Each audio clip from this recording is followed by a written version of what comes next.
Is fear your jail? Is it literally putting you behind bars and stopping you from experiencing your life? Because if that's what's happening, you need to really reevaluate what is going on. When it comes to your regular life, like your relationships, your work situation, just getting your clothes on in the morning, fear is not necessarily your friend. It's more like a jail that's keeping you inside and stopping you from experiencing life. Now, the last couple of days have been really exciting for me because I've done a few things that I don't normally do. I think it's really important that we experience new things, that we move forward, we allow ourselves to, try something new and experience things that others are experiencing every day, but we might feel a little fearful about. And one of the things that I've done over the last couple days is I took a pole dancing class. I had no idea what I was in for. To be honest with you, I've seen aerial artists work with poles and work with silks, like hanging from the ceiling and all that kind of thing. But I had no idea if you take a beginning class, are you actually doing these things? Or are you just sort of like looking at the pole, doing things next to the pole? Like I had no idea what I was getting into, but I decided I was going to do it anyway. Why? Because it was new. It was exciting. It was a different experience than anything I do on a day-to-day basis.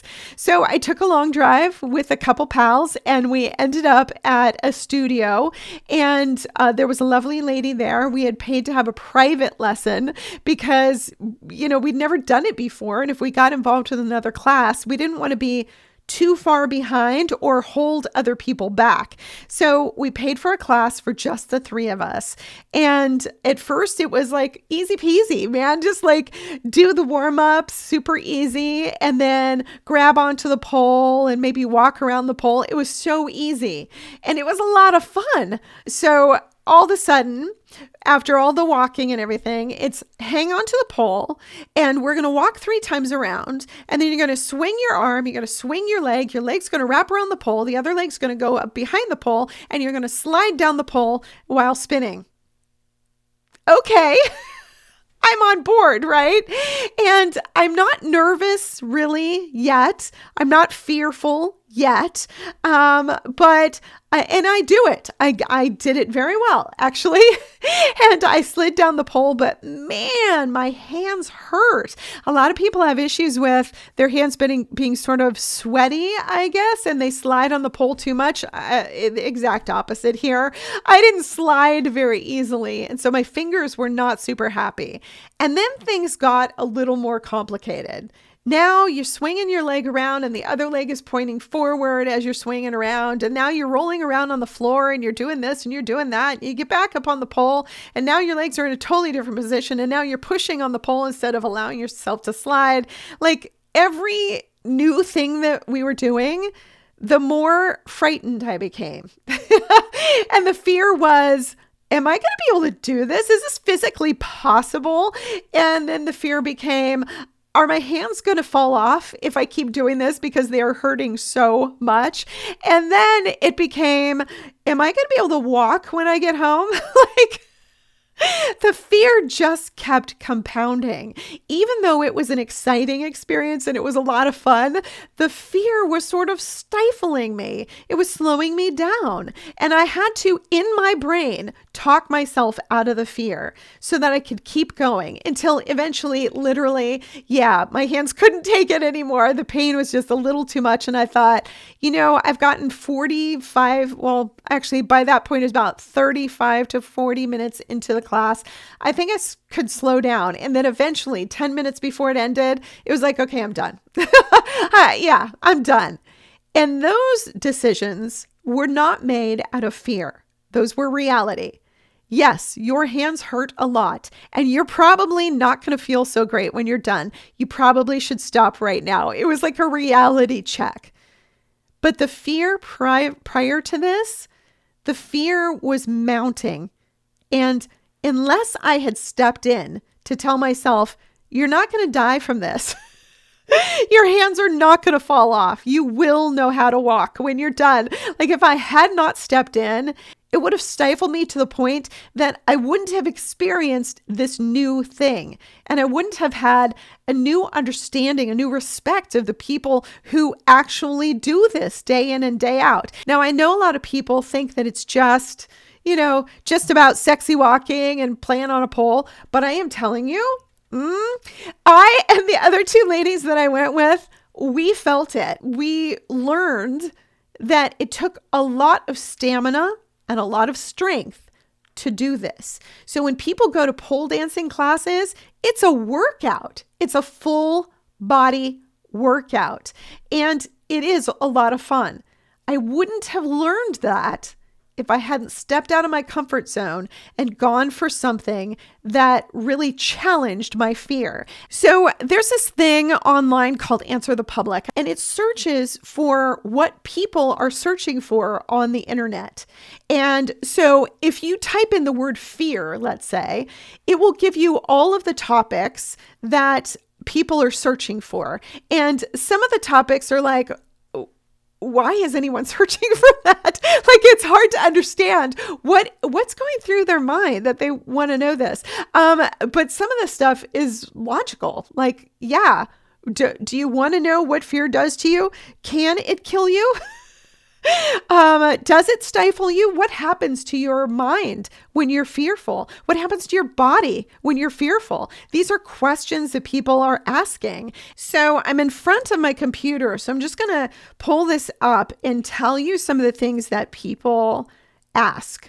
And this is pretty current. I don't recall exactly when they update this, but it's pretty darn current.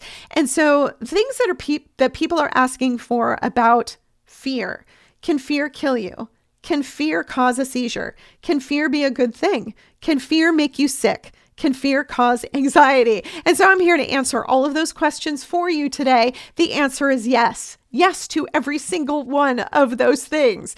And so it's important that we look at this, this is just a podcast. We only have a few minutes to discuss this right here, right? So I'm not going to go into great detail, but let me just express to you some of the things that happen to you when you are experiencing fear, when you are allowing yourself to be consumed by fear. Can fear kill you? Well, technically, yeah. Technically, it can, because when you get full of fear, a bunch of hormones are sent out into your body, including adrenaline and cortisol. And one of the things that happens when you get this sudden surge of hormones is your heart rate goes up. And anxiety increases, stress increases, breathing increases. And so when you think about it, yeah, if you've got a heart condition, if you've got something about you that gives you less strength in situations like that, yeah, fear can kill you. And fear can also cause a seizure for the exact same reasons. Fear can be a good thing because it stops us from doing things which might harm us. So it's important to have a healthy level of fear, but it's also even more important to recognize that fear is a choice. Ooh, yeah, fear is a choice. And you can choose to instead experience the situation and make stronger decisions. And the reason I say it that way is because fear impairs your ability to think clearly. It fills you with stress, it fills you with anxiety, and it stifles your ability to think on the spot. It puts you in more of a fight or flight situation, so it sort of supercharges your muscles so that you can react faster. But with the brain, it'll help you to fixate on the thing that is causing you fear. And when you're fixated on that, you don't see all the other stuff going on around you. So sometimes we're fearful of one thing when actually the entire situation isn't full of fear at all. It's actually quite empowering. We have a lot of ways to take care of the thing that's causing fear. We have a lot of ways to step out of that situation. But when we're fixated on it, we can only see the thing that's creating the fear. And so it's really important that we choose differently. Acknowledge the fear, recognize the surroundings. You follow what I'm saying? It's important that we know what is going on around us and how powerful we actually are in that moment. And of course, I'm going to go back to the thing that I said originally. If this is a situation where your life is in danger, obviously, fear is important so that you know you need to get out of the situation. But choose to approach the fear in a way that keeps you aware enough to get yourself out of the situation. Follow what I'm saying? The other thing is, can fear make you sick?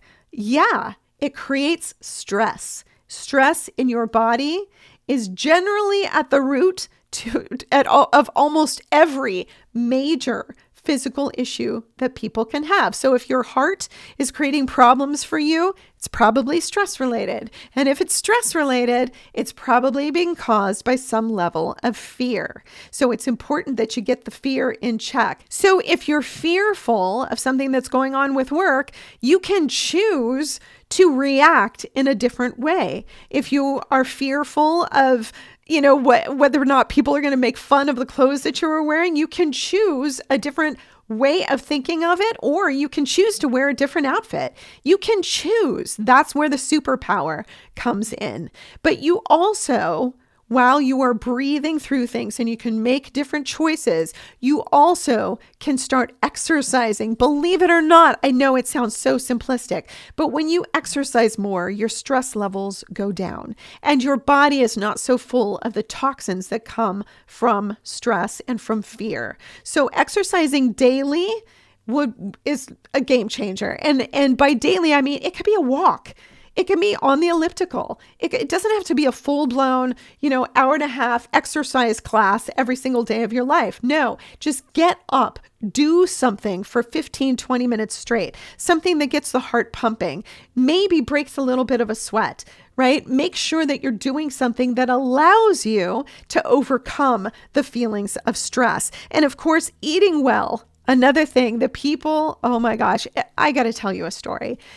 I recently, I like to challenge myself. And 2 years ago, I challenged myself to stop eating potato chips. I loved the crunchiness. I loved the chippiness. I really loved potato chips, but I went cold turkey 2 years ago. No more. And I don't regret it. I'm not even missing it. The first 3 months were the hardest. And then my body got used to the fact that they weren't there. And I didn't really crave them very much. And in about 6 months, didn't crave them again at all. So this last year, the end of last year, I decided I was going to challenge myself to no more processed foods made by someone else. In other words, I was not going to buy bread or cookies or crackers at a store. If I wanted bread, cookies, crackers, cakes, whatever, I had to make it myself. And a couple things happen when you do this. You find that your laziness sometimes stops you from eating poorly, which is really great. But you also find that when you make things yourself, you're not using as much sugar. You're not using cornstarch. You're not using some of the things that are in processed foods that you can't even read because they're words you've never even heard of. And when you're trying to stay away from those unhealthy things and you're going with making your own stuff, you also have control over all the ingredients. So, maybe there's a thing that you really love at the store, but you recognize I'm not so into cinnamon. So you make it without the cinnamon. What does that mean? You have more control. We love control, right? Control is fabulous. It allows us to really serve ourselves and the people around us by making choices that are empowering. And so when you go to make things yourself, it's empowering because you make more choices that are good for you. Now, the second thing that I decided not to eat, which is kind of funny because of the fact that we're on this podcast, I stopped eating chocolate. I stopped eating candy bars and any processed chocolate that you'd purchase at a store. But again, I am eating chocolate if it's something that I made. Now, not chocolate chips because that's processed. It's got to be a cake with cocoa or cacao, and I've got to make it from scratch, or cookies that way or whatever. And it's been a couple months now. I'm in the 3rd month and I am finally getting to a point where I'm not craving it. And the weird thing is that I'm noticing that when I go to stores, there were habits that I was taking part in that I didn't even realize I was doing. Like I go to the store and I'm heading for the bread section. Go to the store and I'm looking for protein bars, and all of the protein bars have chocolate in them that I can have because I'm allergic to nuts. And, I'm going to all these different sections of the store. And even if it's TJ Maxx, let's say, I'm heading to the section of the store that has a food that I enjoyed. But every single time, it's something I decided not to eat because I wanted to be good to my body and lower my stress levels. Wow. So sometimes the habits that you've brought into your life are actually, supporting some of the things that are not good for you. So the way that you react, the way that you eat, your exercise habits, the way that you're breathing through situations, all of those things are supporting the way you're reacting to fear. So when you take control of those things and you start recognizing how you're allowing those things to take part in your life, you're taking control and you're making life better by lowering the instances that you go into fight or flight. So super important. But the main thing you need to understand is that it's your mind that's at the center of this. You are choosing to allow yourself to react in a way that creates fear. It doesn't serve you. It's important that you understand your fear, why it's there, respect that, honor that, and then move forward in a different way. Make sure that if you're feeling fearful about work, why are you feeling fearful about work?